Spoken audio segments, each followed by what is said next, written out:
My name is Paul Andrews, and this is my story of how my wife's personal hygiene ruined our marriage and family. My wife, now ex-wife, is Sarah Ridgway Andrews. We met on a blind date set up by mutual friends. She was fresh out of college and working at First United National Bank. Her business management degree got her into the junior management program. I had just started working at Allied Accounting and was new in town, so one of my coworkers, Steve, set me up on a double date. Steve and Brenda had been dating for about 6 months, and they decided that Sarah and I would find common interests. There's nothing like the excitement of an evening when an accountant and a business intern go on their first blind date. It was pretty obvious that we had one thing in common. We weren't going to have sex that evening. I would have preferred to have this blonde, medium-looking woman rub her body against me. But that didn't happen, as she was acting very wary of me touching her. If she had curves, she was definitely hiding them behind a heavy sweater, long skirt, and jacket. We had a stimulating conversation about our career expectations. We both expressed our dreams for the future. Surprisingly, they turned out to be very similar. We both came from middle-income families, living in more modest communities than our current big city. I wanted to be an entrepreneur and use my accounting background to be able to distinguish a good deal from just a good deal. She wanted to have a stable life while climbing the corporate ladder. Steadily moving up, if you don't count the 2 or 3 times she took maternity leave to have children. It gave me confidence that one day someone would have sex with her. Maybe even more than 2 or 3 times. The evening ended with me walking her back to her apartment, where she gave me a quick, non-passionate hug and thanked me for the evening. It was better than drinking beer alone in her small apartment. On Monday, Steve came into my office and high-fived me. I commented, "You must have made a big score with Brenda on Saturday night if you're giving out 5s." Steve smiled and said, "Yes, Saturday night worked out for me, but I was congratulating you. Sarah couldn't stop talking about you to Brenda. You made a big impression on this girl, a friend of mine. She told Brenda to tell me to give her a call. Just like junior high, isn't it?" It was a nice evening, but I don't think it was all that impressive. I think I'd better call her. Obviously, Sarah knew better than I did that we could make a great couple. After a couple months of dating, I found out what lurked beneath those heavy clothes. This woman could have been a Playboy Playmate hottie. Large round breasts, firm flat stomach, and well-formed hips. She tried to dress conservatively so as not to attract unwanted attention. Through a combination of great sex, great personal relationships built on admiration, trust, and caring for each other, we found ourselves falling in love with each other. The marriage was a foregone conclusion, as were the 2 children, Hannah and Miranda. The sex was great before the kids came along and amazing after they came along. We bought a starter home and the obligatory minivan. Sarah was moving up in her career and was given more responsibilities. I did very well at Allied Accounting and was given a leave of absence to get my CPA certification. Mr. Karstadt, the owner of Allied, took me under his wing and taught me much more than any books or courses.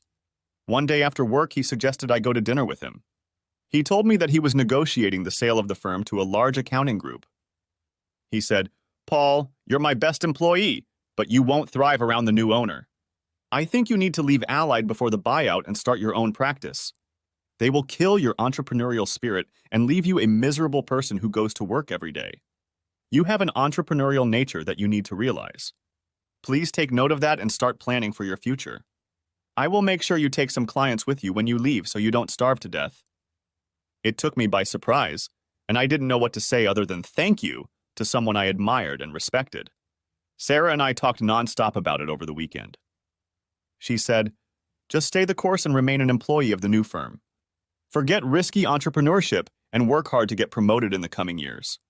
You will be able to earn a good salary as a CPA at a large firm." Yes, if that's what I want to do for the next 35 years.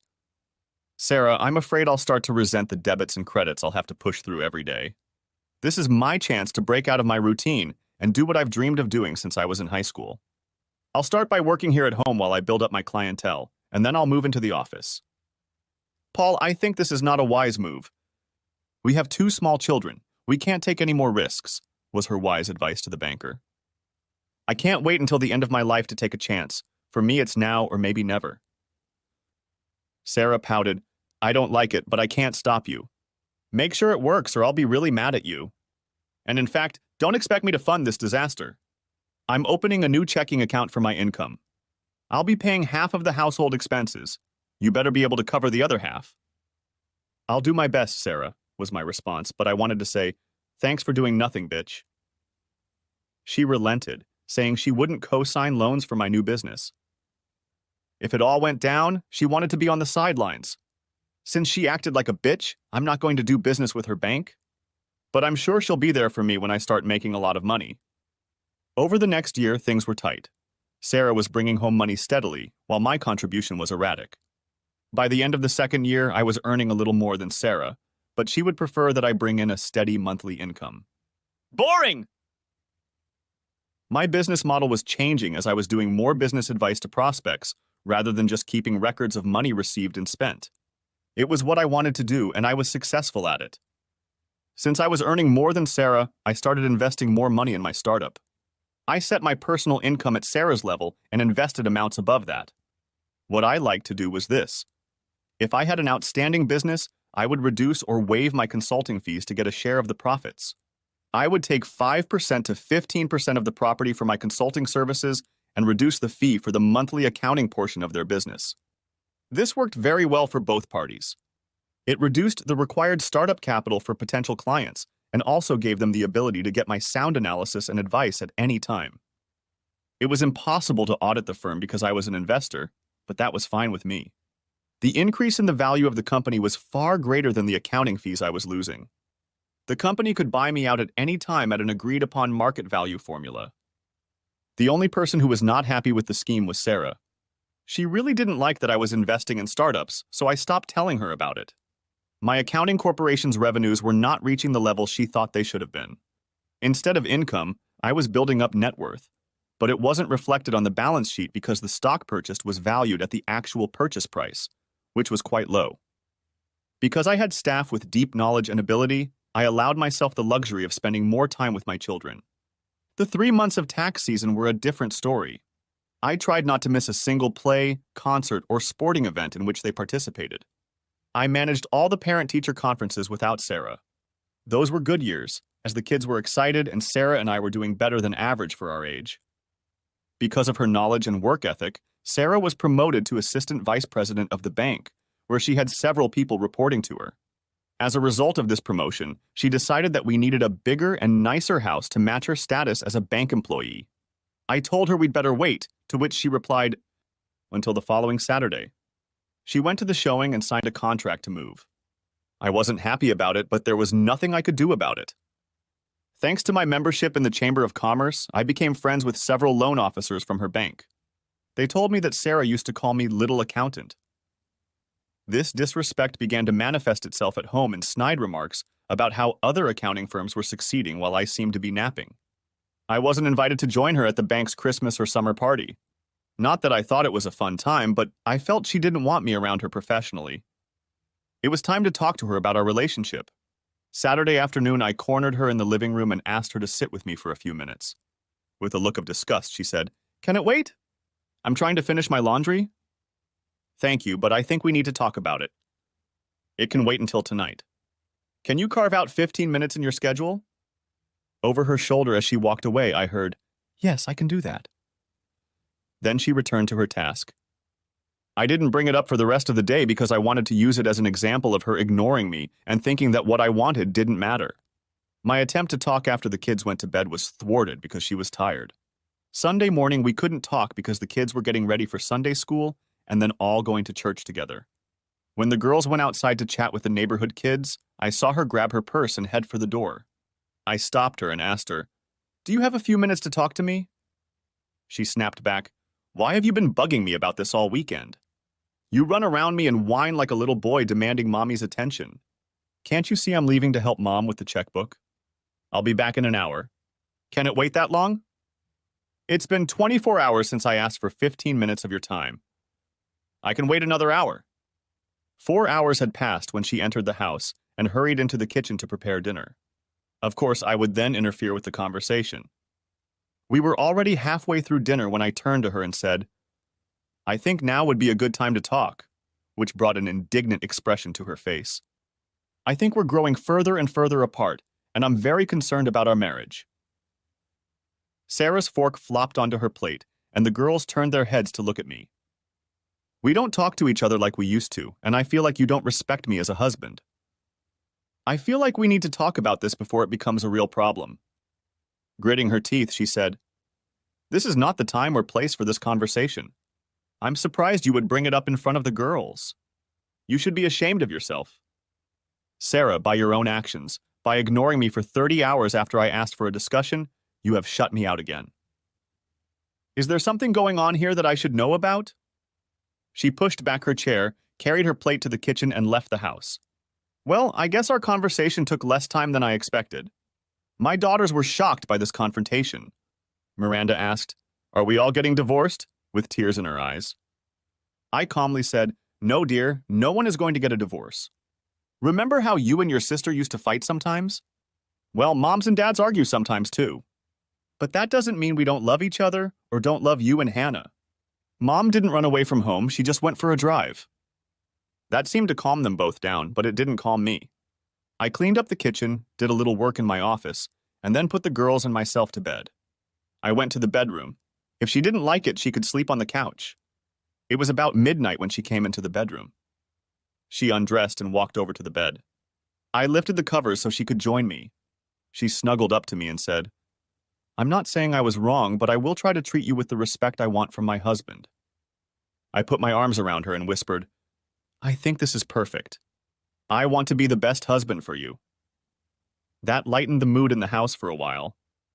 A few years later, she was promoted to Vice President of Compliance, which meant learning about and ensuring the bank's compliance with FDIC, Federal Reserve, and Comptroller of the currency rules and regulations. She had the perfect philosophy for the role. In her view, no action could be taken that was not specifically approved by the appropriate governing body. This is the complete opposite of my philosophy. If there is no rule against it, everything can be done by law.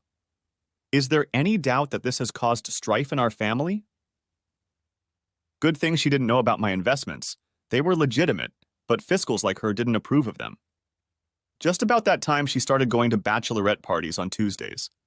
The longer she attended these events, the later she returned home. The kids were already 16 and 14, so they didn't need a nanny, but they needed parental supervision and involvement. I was always there for them. One Tuesday night, I heard furious swearing coming from the master bathroom and went upstairs to see what was wrong. She was standing at the sink yelling, "Shit! Damn!" "What's the matter?" She growled as if I'd left a turd in the sink. "My damn wedding ring fell in the sink. Do you think you have a chance to save it, or should I call a plumber?" I really didn't like the implication of my abilities. Looking under the sink, I said, "If it's left in the siphon, I'll get it out. It'll only take a minute." Again, in an accusatory tone, as if I had dropped the ring, she said, "Don't worry, I won't need it today anyway." Wow, I thought. You're going on a date, but you don't need wedding rings. It was alarming, and I urgently needed more information. I realized that with the current bitchy attitude, it was better to keep quiet, but be vigilant. With a quick glance at her, I saw that she had moved into the bedroom and was putting on some sexy panties. Lingerie I hadn't seen before. She was trying to avoid my gaze at the way she was dressed. "Girls' night out?" "Just like any other Tuesday night. Don't you remember?" she snapped back. Feeling like I was getting nowhere, I went to the garage to get pliers to remove the trap. She slipped out of the house without a word. Since the drain was on her half of the double sink, I had to get a bunch of her stuff under the sink before I could get to the trap. I was surprised to see a plain brown box lying in the back where the toilet paper was stored. I was even more surprised when I looked inside and saw an enema and syringe kit. What the hell? If anything, she was always complaining of irritable bowel syndrome and diarrhea, even though I thought it was irritable bitch syndrome. Since when did she need to be spritzed? Picking out the contents, I discovered the nozzle was wet. This is serious. It's probably true. The husband is always the last to know. But what did I really know right now wasn't enough? When working on a new business plan, I always try to learn everything about the company, both good and bad. That's exactly what I'm going to do. I'm going to start my research right now. Not really now, since I still needed to get under the sink to find her damn ring. Maybe she'd need it, maybe she wouldn't. Time would tell. I took a pencil and marked the spot on the floor where the brown box stood. I wanted to see if it would be moved within the next week. I also took a picture of a couple of items to see if she put the equipment back in the box just as I had put it. She got home around midnight, undressed, closed the bathroom door, and started the shower. I tried to pretend I was asleep, but if she had touched my chest, she would have found my heart pounding like crazy. She plumped into bed hard enough that I felt like I had to act like I had just woken up. Then I heard her light giggle. Bitch. The next morning I was up early, mostly because I couldn't sleep. I had the foresight to close the bathroom door before my shower. Really, I wanted to check the brown box, and sure enough, the box had been moved. The spritz nozzle was still wet, and the box had been moved an inch from my line. Someone is doing something serious.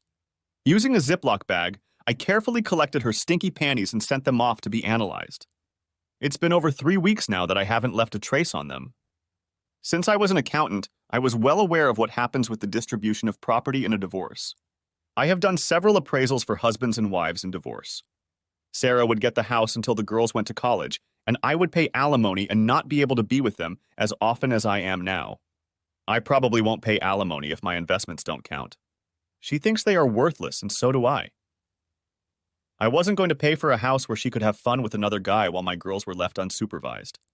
That wasn't going to happen. Now that I have the information I need, I will proceed with a plan of action. The key point for me is to retain custody of my girls. I can always make money, I've proven that. I've proven I'm a good father. Now I need to prove she's a bad mother. Poison came to mind. Not chemical poison, but emotional poison. Sarah is a perfectionist and expects perfection from her employees and family. When something goes wrong, it drives her crazy. The simplest problems become huge for her. When she gets mad, she becomes mean to her staff, me and the kids. I use her poison to turn the kids away from wanting to stay with me after the divorce. Then I get to keep the house and the girls. Quietly, I slip over to her alarm clock and turn it off. She hates people who are late for work. After a late and obviously busy night, she might have wanted to sleep in a little longer. The kids came in for breakfast and wondered where Mom was, and I told them that she came in late and was probably putting herself to bed. They understood, as they like to sleep when they have the chance. After watching the conversation she had on her cell phone late into the night, I pulled up the video playlist and turned on silent playback. Hopefully by the time she gets up, the cell phone will be dead. She has a staff meeting Wednesday morning that she says is very important. An hour later, I hear a scream and my name is spoken in vain. I guess it's my fault she overslept after having fun with some guy late last night. I took the opportunity to hide from her screaming by going into the garage. There was enough air pumped out of one of the tires to set off the dashboard sensor on her Lexus. She hates it when the alert obscures her screen. She'd go crazy looking at that screen all the way to work. Hannah and Miranda did not escape her wrath as she ran around the house trying to get dressed, comb her hair, and put on makeup at the same time. While she was in the garage, I switched the door settings to lock so she couldn't open the roll-up door. As expected, running out of the garage, she hit the opener and didn't notice that the door didn't go up. She crashed her back into the garage door, crumpling the bottom 2 panels. The 3 of us went to the door and saw, but did not hear, the screaming woman hitting the steering wheel. As she moved the Lexus forward, I straightened the panels and lifted the door, letting out a horrible squeal. Sarah flew out of the garage with a roar, narrowly missing the mailbox. We could hear her screaming, "Goddamn asshole," all the way down the block. This is going to be more fun than I thought. I wonder what she'll do when she tries to call the office with a dead cell phone. The less I hear from her, the better. I hugged Hannah and Miranda and told them, "Mom is a little stressed right now. She'll feel better when she gets home tonight. She still loves you, and she doesn't love me very much." Then all 3 of us laughed. The alarm clock in our bedroom was now turned up to maximum volume. I let her make sure the alarm clock was on. Unlike my spouse, I got to work on time that morning. My coworkers always know it's a good day when I walk in the door whistling. My good mood lasted until 10 a.m. when my cell phone vibrated so hard it almost fell off my desk. I thought, gosh, that must be my dear wife calling me. "Good morning, darling." That was all I had time to say before the foul language started. In a shrill voice I heard, "You need to get your ass down here and fix my tire." I almost died driving that dangerous car. If you had let me have that Mercedes I wanted, we wouldn't have this problem. "Now fix it!" I nonchalantly said, "You have AAA coverage. All you have to do is call them, and they will take care of everything." "Screw you," was her reply. From her comments, I realized that we weren't really going to have anything this night. Since the morning had gone so well, I told my assistant that I had a few errands to run and that I would be back after lunch. The first thing I did was to go to the security store and buy some small cameras for the house and a voice recorder that I could hide in my purse. I needed to know my enemies and what they were doing. Next stop was to come home and install cameras in the living room and bedroom. I made the panels in the garage usable, but they weren't pretty. They screamed, "Some dumb asshole rear-ended me," for all the neighbors to see and smirk at. Back at work, I went through all my personal banking and investment files. We only had one joint credit card, so I canceled it. Our only joint bank account was for household needs, so I left it open, but reminded myself to make sure her half was deposited every payday. As usual, I made it home before Sarah and was already making dinner when I heard the creak and groan of the garage door opening.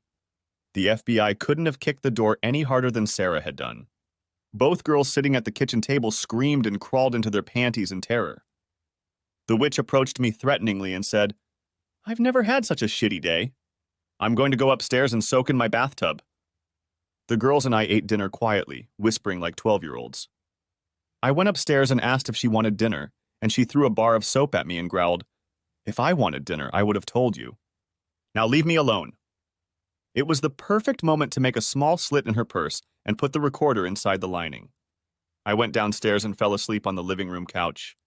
I absolutely hated being in the same bed with her when her alarm clock screeched to full volume tomorrow morning. The blast of the latest rap song on the radio alarm clock was preceded by my spouse's shrill "motherbucker," followed by the screams of two frightened teenagers. There wasn't a sergeant in the U.S. Marine Corps who made more noise in the early morning than the ladies in my house that day. While Sarah was in the bathroom, I took the opportunity to go to the garage and put dark brown grease from my lawnmower on the seat of her car. After she sat on that grease on the way to work, it might have looked to others like she had crapped her pants on the way. This time literally, not figuratively. We got about as much bile and rage from her as we had the night before. I also smeared the skirt she was wearing the night before for convincing and hopefully to have someone to blame it on. Her assistant Linda, who was married to one of my friends, called me and told me about the total meltdown when Sarah discovered her crappy skirt. She told me that Hurricane Sarah had made landfall and everyone should be on alert. Over the next few days, I stopped torturing her. Little things started to happen, like one of the two diamond earrings left on the counter disappeared. The dress she wore last Tuesday had a red wine stain on it that she didn't remember. The lining on her favorite shoes was beginning to peel off. Because I knew where her password book was, many of the websites she used were refusing her entry. When she drove her Lexus, turned a corner, or hit the brakes, a ball bearing would spin in her car door. Every day or so, some little thing went wrong for her. It was death by 1,000 cuts for her, and now it was only 500. Now, for the biggest test of all, she came home after work on Tuesday to change and go to a bachelorette party. She didn't say a word to anyone in the house. Before she undressed, she made sure the bathroom door was locked. Everything was the same as the previous Tuesday, including the wet enema nozzle. Everything was exactly the same, except I was following her on the locator on her cell phone. According to the cell phone locator, her first stop for the night was Bonefish Grill. From Bonefish, she went to a dance bar called O'Hara's. I wasn't interested in what she did at the club, I was interested in who she left with. I had been following her movements from home, so I got out and started driving to O'Hara's to follow her to the next place. Just as I was finishing my coffee in the parking lot, Sarah and some guy came out of the store holding hands. They hugged each other and kissed for a long time before parting ways. He drove off in his car and she followed him. I kept at least a block behind them, letting the locator do its job. The Moneybags drove into the Motel 6 just off the highway. From the street, I saw them enter a room with an outside entrance. Since they would be there for a couple of hours, I pulled into the parking lot and wrote down the make, model, and license plate number of her boyfriend's car. While in the dark parking lot, I let enough air out of the driver's side front tire that it was noticeable and sent the low tire pressure alarm back to the dashboard. There was a truck parked in the parking lot, so I found a piece of grease and smeared it on the windshield. I knew full well that the first thing she would do was turn on the windshield wipers. Then the whole windshield would be a blinding mess. It would be interesting tomorrow to hear what was recorded on the tape recorder in her purse. The information I needed would now be in my hands, and I was only halfway to my goal of blowing her up. It was after 1 o'clock in the morning when she burst into the bedroom, undressed, and walked to the bathroom, slamming the door. It was probably time for her to shower and spritz. Her alarm clock and phone were never touched that night. I wanted these events to seem random. A couple hours later, when she was already snoring, I got out of bed and got a voice-activated voice recorder out of her purse. I downloaded it to my laptop, charged it up, and put it in her purse. The next morning, after Sarah and the girls left the house, I listened to the recordings. It was noisy at dinner and at the club, but the tape recorder was quite effective in recording the activity at the Motel 6. I also learned that they partied every Tuesday night and spent every other Thursday afternoon at the Hyatt Hotel during business hours. It was Sarah's turn to book a room at the Hyatt, and they made fun of the conservative bank president for his unknowing complicity. They used their corporate cards to pay for a luxurious night at the Hyatt. Since the bank's main office was not far from the Hyatt, they often used it to meet with bank employees from other cities. Keith remarked how good her husband was with numbers, while increasing the number of times he had entertained my, up to that point, wife. Sarah laughed that my calculator would explode if I knew how many times Keith had entertained her. Something that was beyond the reach of her husband. So when do you plan to divorce your accountant husband? Right after my daughter Miranda leaves for college.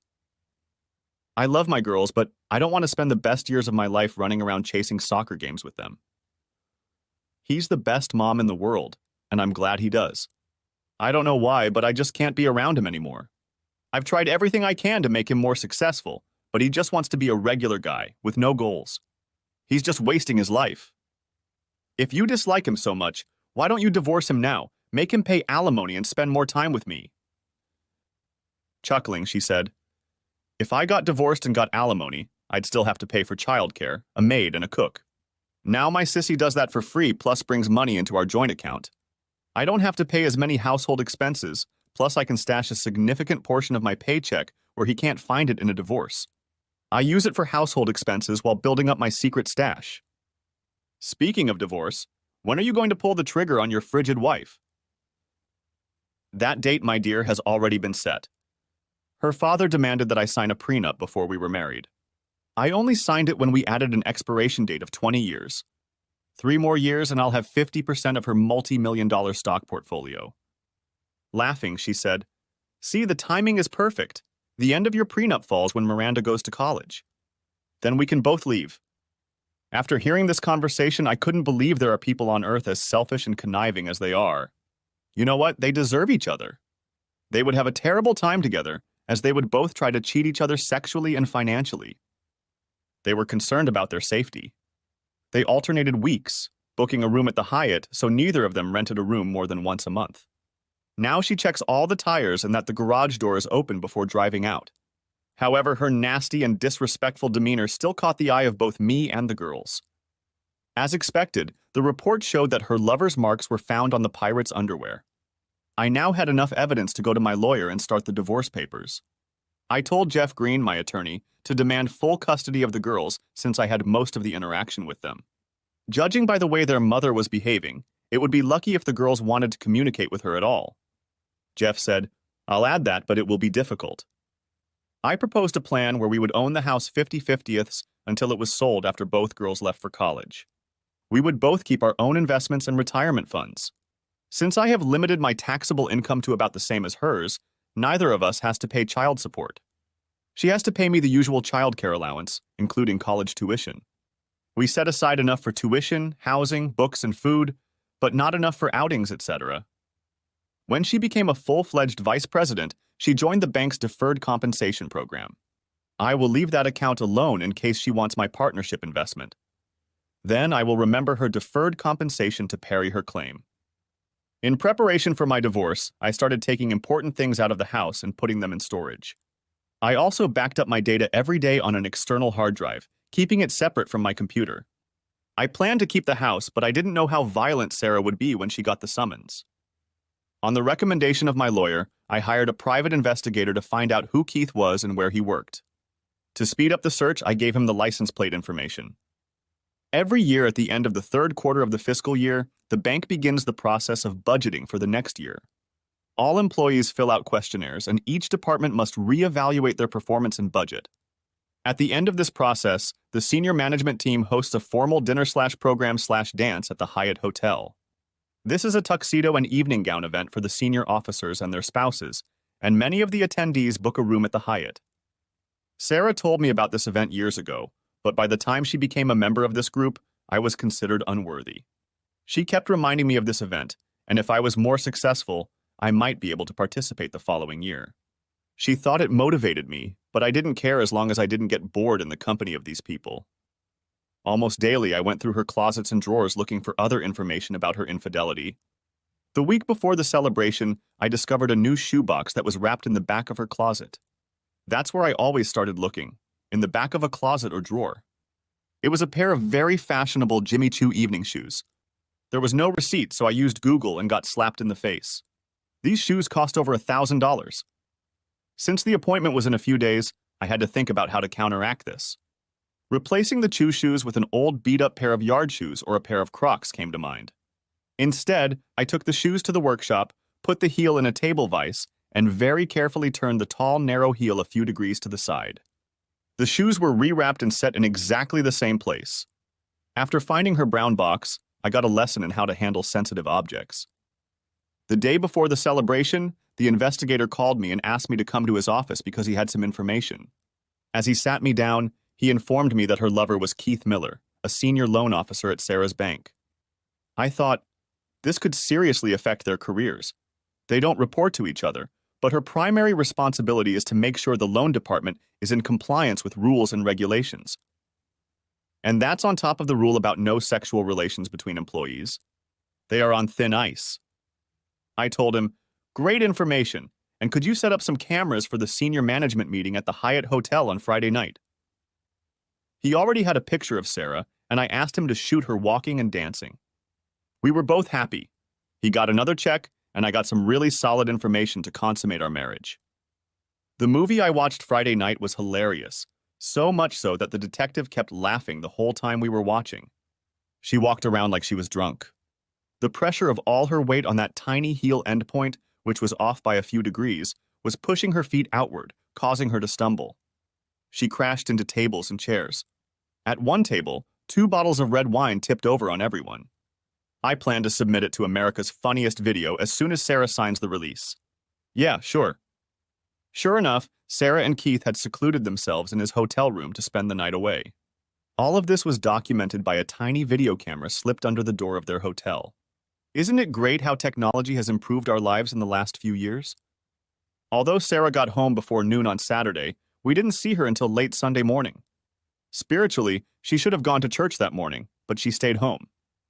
Sarah used to always come home from work on Wednesday afternoons tired. I suppose it had to do with her late classes on Tuesday nights. She would walk into the house and immediately lie down in the bubble bath. This Wednesday was going to be different. I was going to change the amount of hot water in her tub. She barked what might have been called a hello at me as she walked to the bathroom. I waited for her to find the right combination on the hot and cold water faucet for the tub. I heard the sink start up and realized she was washing up, so I went to the back room. Our house has separate water lines to each faucet and a manifold on the wall that regulates the amount of water in each line. I quickly shut off the hot water line in the bathtub, allowing cold water to fill the tub. As soon as I heard the water stop flowing into the tub, I turned the hot water valve back on.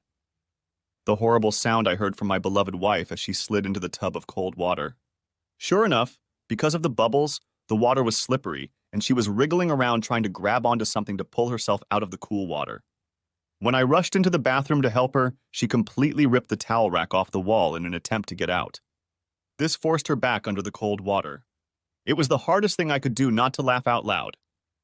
Finally, I pulled her out, cursing, slipping, shivering, and dousing herself with water.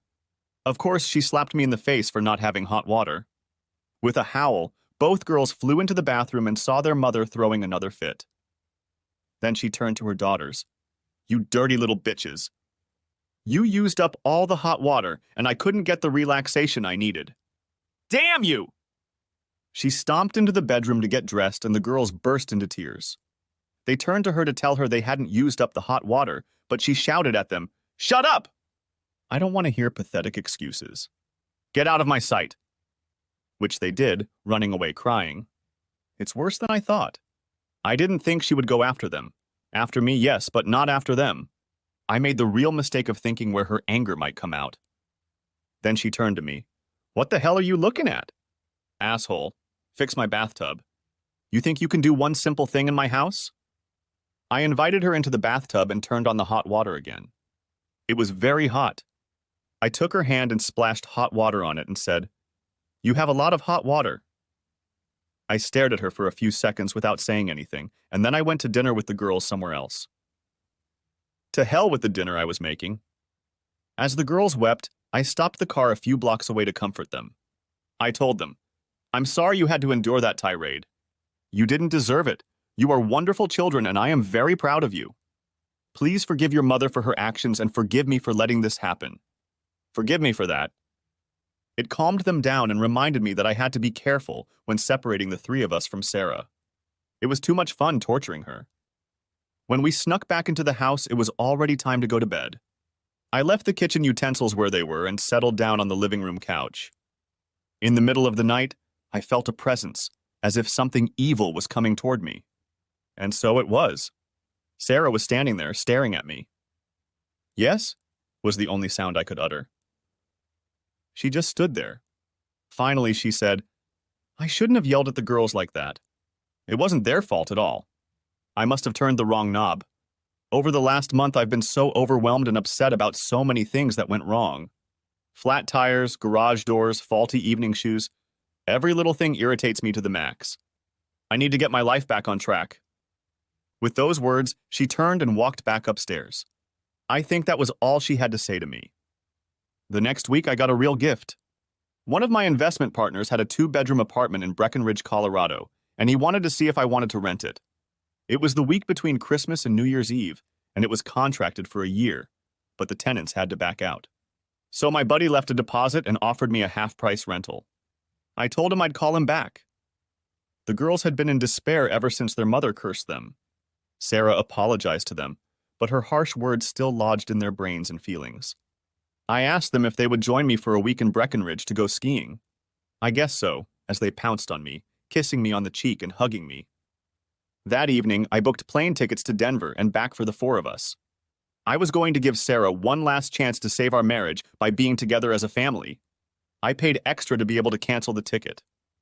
Sarah came home, cleaned herself up, and dressed in casual clothes when she came down for dinner. I asked one of the girls to ask her mom if she wanted to join us on the ski trip. Hannah was chosen because she couldn't stay still and would have blabbed anyway. Hannah said, "Mom, Dad has rented a 2-bedroom apartment in Breckenridge for between Christmas and New Year's. Can you carve out some time to join us? It will be so much fun." Sarah smiled and started to say something. She was thinking. About what, I didn't know.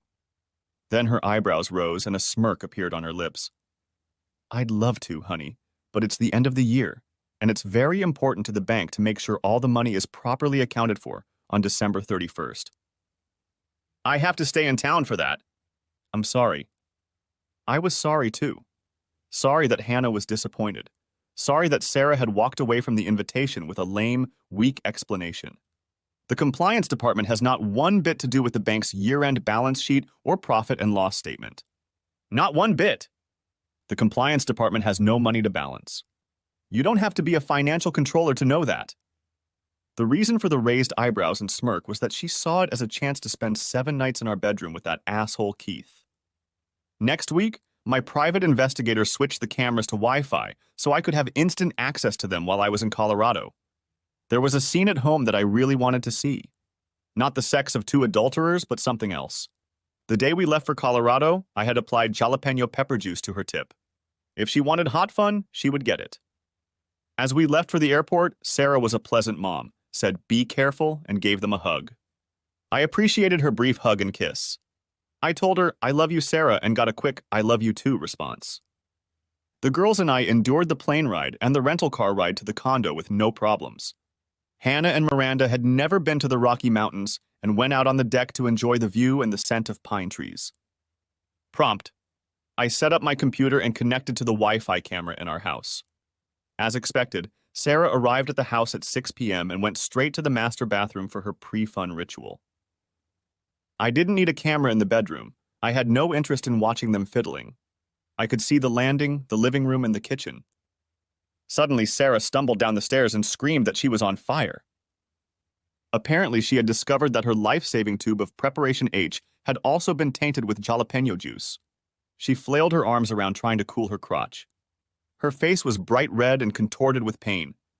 I thought about how much fun my private investigator would have had watching this. She ran over to the refrigerator and pulled the ice cube lever.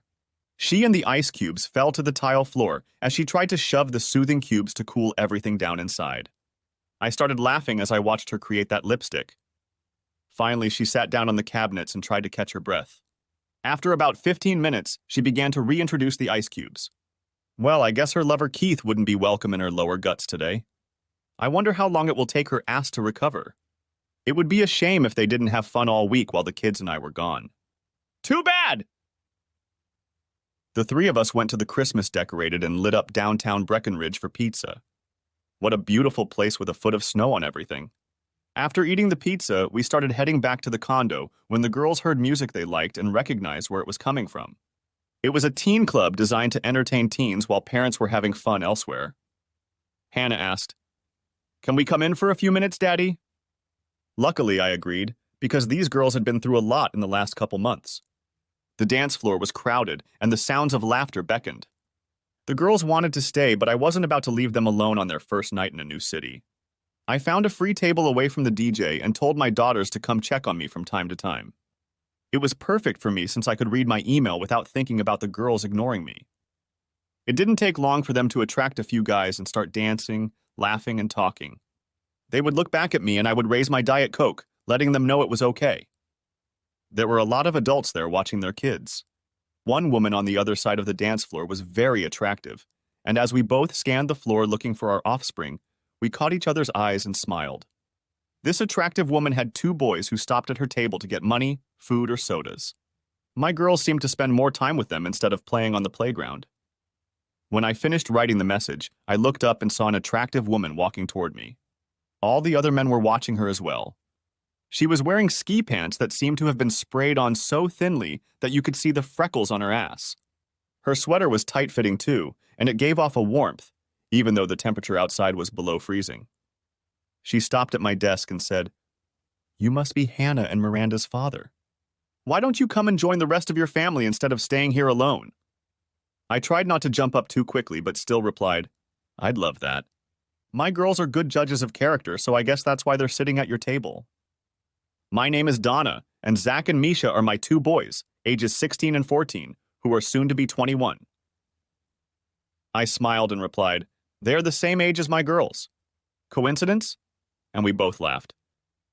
Donna said, "In the time I have watched your girls and then interacted with them, they are very sweet children.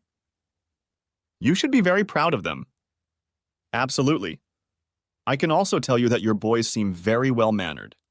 "Or is that just because you're watching them?" Donna laughed and said, "You're very promising. I'm glad there is a father here who is as interested in watching his children as I am. I work from home, so I am the one who sends them off in the morning and meets them when they get home. They get a lot of my attention because they are now the most important part of my life." For Donna and the boys like us, it was their first day in Breckenridge. It didn't take long for the four teens to decide where and when they would ski tomorrow morning. Donna and I made some adjustments so that they would check in with us at different times. We decided to see the skiers off tomorrow morning, then have breakfast together, and we will ski in the late morning and afternoon. Over the next week, Donna and I learned a lot about each other, and we both liked what we heard. She was a pleasure to talk to about my problems with Sarah and my plan to divorce her. I didn't disclose that I had harassed her and eased myself into custody of the girls. I wasn't really proud of it, but it was better for the girls to be with me and not that selfish slut. Donna was a widow since her husband had been killed by a drunk driver 2 years earlier. We both had trouble forgiving the people who had changed our lives. Just talking to an understanding person was helpful for both of us. On our last night, Donna and I had dinner alone, without our teenagers. We spent the last half hour of the evening making out on the couch, without the kids. By the end of the week, we had come to the conclusion that we needed to spend more time together. All four teenagers were of the same opinion. It was time to end my marriage to Sarah. I didn't need videos of their adultery since I had panties with their DNA on them. When we got home, Sarah looked tired and exhausted. Maybe she should have come to Colorado with the rest of her family. We had a great time. After seeing my hot wife on our first night in Colorado, I didn't need to see what was going on in my house. It didn't matter to me in the slightest. I had Jeff draw up the paperwork and hand it in at the bank. The girls took the news of our divorce as I had expected. They had seen how our relationship with Sarah had crumbled over the past 6 months. They compared my happiness with Donna to that between me and their mother. It was Hannah who came to the main topic. What happens to Miranda and me now? Where will we go? Taking both girls in my arms, I said, "From the day you were born, you have been the whole world to me, and you will be for the rest of my life. In the divorce proceedings, I claimed full custody of you both, and all 3 of us will stay in this house. You will attend the same school with the same friends. I will continue to cook meals for you and be there for you. You'll be able to see your mom as often as you want." I continued, "You'll have the opportunity to choose who you stay with during the divorce proceedings. Whoever gets legal custody of you will also get the house until you both go to college. It will be your decision, but remember, whoever you decide to live with, your mom and I love you. Either way, you will stay in this house and at your school. Don't tell me now who you want to stay with. This is a big decision, and you have plenty of time before you have to choose. For now, please use my car and go somewhere for dinner so your mom and I can talk. You don't want to see or hear our conversation today. Okay?" After I finished talking to the girls, I looked at my phone to see who had called and texted so many times while we were talking. I guessed who it was. Instead of sending the message to voicemail, I ventured out and called Sarah. Hello wasn't the first word I heard from her. She was melting the plastic of my phone with her scolding. I let her rant, rage, threaten, and scream until she ran out of air. It would have been impossible to get a word in anyway, so I let her roar. Finally, she caught her breath and said, "Why? Why did you do this to me? Why don't you love me anymore? Especially after all I've done for you and the girls. Why don't you come to the house and discuss it?" All I heard was a click. She must be coming this way. Before I knew it, she was bursting through the door, rushing toward me with a clatter and screaming, "Why?" Calmly, I said, "You've been having fun with Keith Miller every Tuesday night for I don't know how many years. How did you think it would end? I gave you a chance to start over by going to Colorado, but you decided that Keith's fun was more important than your family. You made a choice. Now you have to pay the consequences. Sarah, you need to get everything you need out of the house. Settle into a hotel for a while we sort things out. I won't take your things out into the yard and burn them tonight. You can see the girls whenever you want. After you settle into the hotel, get yourself a lawyer and find out what I'm offering in the divorce. I think it's fair, but you have to decide what you want to do. In the meantime, don't bother me except to coordinate your meetings with the girls or to pick up your things. From now on, we have nothing to talk about except our divorce." I went to my office, closed the door, and listened to the clatter of suitcases against any vertical or horizontal surface. The only thing I didn't hear was tears, which made me sad. I knew I never wanted to be with her again, and apparently the feeling was mutual. The process of changing locks, resetting codes and passwords was next on my to-do list. During the divorce proceedings, she was furious. Not that she still loved me and wanted to keep the family together. It was like she wanted to sue me, not me suing her. She wanted everyone to know that she kicked out the weak accountant because he wasn't good enough for her, not me kicking her out for cheating. She was professionally embarrassed that I had filed for divorce. Neither of us had the slightest desire to attend marriage counseling. We were done with each other. Everything good we had had over the years had been squeezed out of us. I am so lucky to have successfully survived a divorce, unlike many other men. First of all, Hannah and Miranda decided they wanted to live in the house with their father. They saw their mother once every week or two. They didn't like her asking questions about me and whether I missed her. I had very little contact with her, and I was usually not around when she picked up or dropped off the girls. Sarah had such disdain for me and my little accounting firm that she wanted no part of it. She wanted to keep her 401k account and deferred compensation funds that she thought I didn't know about. She has to pay for childcare, plus she has better health insurance at the bank than I do. I didn't want her to find out what I knew about dating Hyatt. That was planned to be used later. She took all the furniture she thought was stylish out of the house, leaving us 3 unsophisticated people to use what was left of it. Sarah left all the family photos behind as if we treated them as a shrine to her. I'm sure she had some other resources, but I didn't care. I wanted my children and my business. They were my priority, and anything to do with her was secondary. Someone anonymously sent a video of Keith entertaining Sarah, Keith's wife. Of course, this caused an immediate increase in legal fees across the city. A slut and an asshole move in together in a high-end apartment in a trendy part of town. After the divorce was finalized, I invited Donna and the boys to my house for the weekend. There was no sex between us as we try to set an example for our children. But that doesn't mean we didn't spend time kissing and cuddling. She was the best medicine to get me through the horrible end of my marriage. We both knew where our relationship was headed. She already had a place to stay. We don't have a problem yet, but we do have two 16-year-olds who enjoy each other's company and sleep in adjoining bedrooms. These two need our constant attention. Donna was a registered nurse and worked from home for a health insurance company doing healthcare claims research, so I created the perfect office for her in my home. Epilogue. A year later, I contacted a friend of mine who worked for a CPA firm that audited a bank. I told him a story about two senior officers of the bank using bank credit cards to make illegal dates during working hours. He thanked me for the tip and, after the audit, brought the matter to the bank's president. The bank did not want to publicly prosecute the fraud, but the two officers were fired. The bank also contacted their insurance company and informed them of the theft. The bond-holding company is now pursuing Sarah and Keith to reimburse the bank. The company has refused to allow them to continue working with them, essentially denying them the opportunity to work in the banking industry nationwide. After squandering a lot of Sarah's retirement investments, the couple moved out of their fancy apartment. The company that provided the collateral is suing for damages for bank credit card fraud. Keith's financial problems were compounded by the fact that his wife and children would take a significant portion of his income when he found work again.